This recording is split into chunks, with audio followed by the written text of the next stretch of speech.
Some say justice is blind.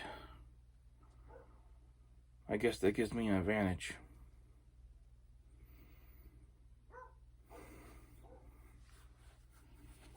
Ugh.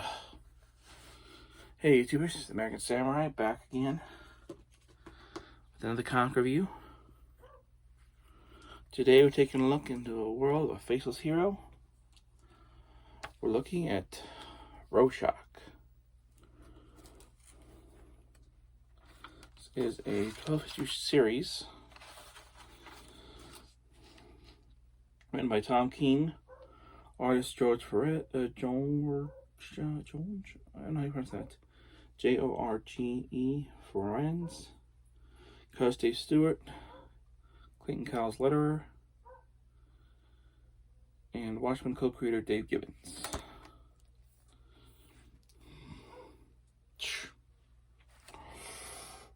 It's been 35 years since Ozymandias dropped the giant interdimensional squid on New York City, killing thousands and destroying the public's trust in heroes once and for all. Since that time, one figure in a fedora, mask, and trench coat has become a divisive, decisive culture icon. So what does it mean? When Rorschach reappears an assassin trying to kill a candidate running for president, Robert Redford, who is under the mask? Why are they acting this way? It's up to one detective to uncover the identity of this would-be killer, and it will take him into a web of conspiracies involving alien invasions, disgraced do-gooders, mystic visions, and yes, comic books that will change him forever. This is a 12-issue series. If you guys are curious, I've reviewed several of the individual issues here on my channel. Check the Watchmen playlist, where this will be added. But I've finally been able to read the entire series in one go, and what are my thoughts?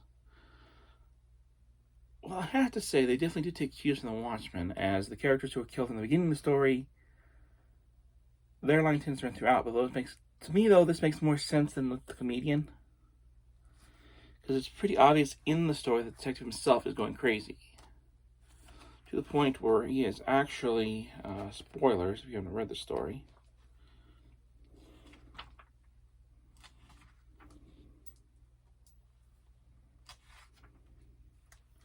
he's actually able to converse with the two victims in his head, the kid and the current person to take on the mantle of Rorschach.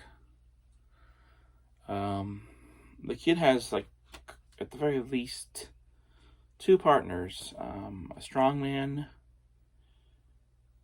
and an artist who's famous for doing this strip called Pompous Pirate, and also a strip called The Citizen, who's essentially it's literally The Question, or maybe the Question's more dynamic, more talkative counterpart, I don't know. But overall, I enjoyed the series. I think if you like Watchmen and would like to see more of the Watchmen universe, it's good. Unfortunately, unlike my friend Bob's Theory, check out The World According to Bob. Shout out. Another World According to Bob, sorry. Even though this is set in the universe, I think it's specifically the universe of the comic. Though various areas I do believe it does mention, it could very well also be in the world of the TV series, but none of those characters show up, and I don't think they could. I think the characters for the TV series were created exclusively for that, so I don't think they could be used in comics. At least not until the rights were cleared.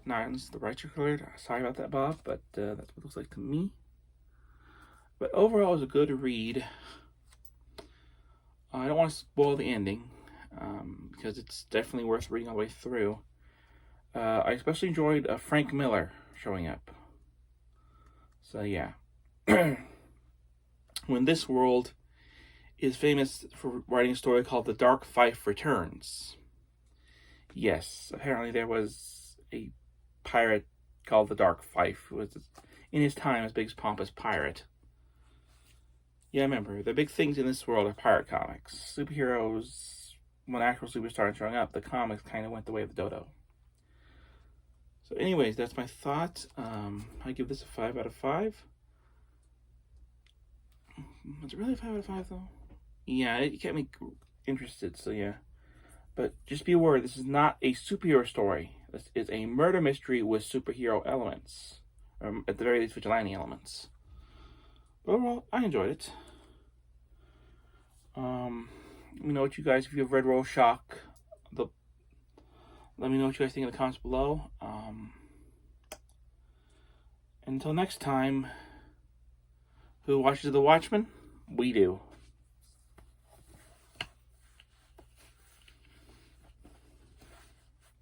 Now, if you excuse me, I've got a job to do.